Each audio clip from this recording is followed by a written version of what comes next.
Hi, my name is Terri Hendrix. I live in San Marcos, Texas. Lloyd Maines from Lubbock, Texas. I live in Austin now. And we were backstage at the Kerrville Folk Festival 2008, and we very much appreciate your set. It was very awesome. And you are some of our regular fixtures out here and have really blessed the place. You're truly a heart-stopping musician that is one of our favorites and grace the stage every year that we've been lucky to have you out here. I had a couple of questions. How many years have you been coming out here? Let's see, Lloyd has a long history. I played my first Kerrville Folk Festival in the 70s with Joe Ely many years ago, and it was good then, and it's even better now. I think it's there's so many great Kerrville family members now that it really adds to the whole vibe, the whole mystique of the place. Well, but to answer your question, we started playing here with Terri, I believe in 2000. Yeah, it was 2000. Pretty sure it was 2000. Yeah. She did her first main stage. She actually entered the New Folk contest many years before that. She entered like 3 years in a row, and they never chose her songs. And then she just kept building a following, and the next thing you know, she was playing the main stage. So it was really kind of a great success story for her. Well, and again, I spoke with you just a little while ago about another story, though, and I mentioned, though, that you were a heart-stopping musician, and I mentioned it to Lloyd, and he was a little bit disbelief in that you almost single-handedly stopped the festival and brought it to an end. Well, I was playing a house concert in Austin, and Rod Kennedy came to the house concert because the promoter of this house concert, he really wanted Rod Kennedy to see me play because he wanted me to play the festival.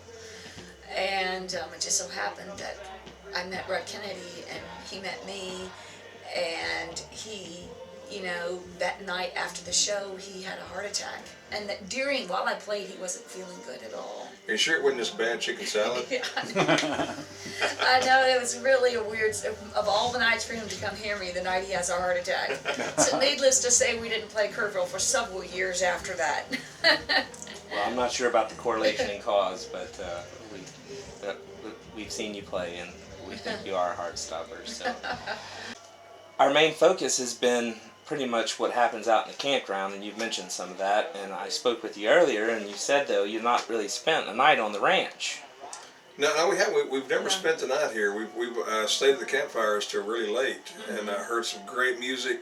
I mean, if you come to Kerrville, the campfire action is kind of equivalent to the main stage. I mean, it's or Threadgills. I mean, it's like you hear some great music just around the campfires at 3 o'clock in the morning. Yeah. And that's kind of what Kerrville is all about. Yeah. Absolutely. I camped out years ago. I stayed in my car, and I sang at a wedding. Some friends of mine got married, and I sang at their after-hours wedding. And then stayed in my car, and then left really early the next morning. But some people come out here and camp for 3 weeks. I just don't. I like camping, but I just don't think Well, we are challenging those who have not yet spent a night on the ranch to definitely come back and do so. Then you're true Kerrville. Well, you see, you're true Kerrville. I mean, I think that that I'm kind of the kind of guy that can rough it, but I consider roughing it having to settle for, like, if my remote on the TV goes bad, then I have to get up and change it manually. That's what I consider roughing it. You obviously haven't seen some of our camps. Yeah, exactly. Yeah. Everything with the kitchen sink and Right. Oh yeah, right. yeah. hot water heaters. Oh, I know. We actually have gone to Camp Coho, and I mean that's like walking into like a palace. That it's just every luxury you could think of. Hilton in the Hills. Oh yeah, yeah, exactly. Well, we sure appreciate you coming out here, and you're working on some new projects, I understand, a new old project, per se, of things that maybe didn't quite make some other albums, and we're going to be blessed that you're pulling some songs out of the coffers. Yeah, she's got a lot of great cuts from early albums that she just didn't feel fit the project at the time, but great songs, great performances. That we're going to try to pull some of those together and put them with some more remakes of her other songs, and you know, Songs kind of a change. different dress on the same songs. Songs change over time. You record it, like some of the songs we recorded in '98.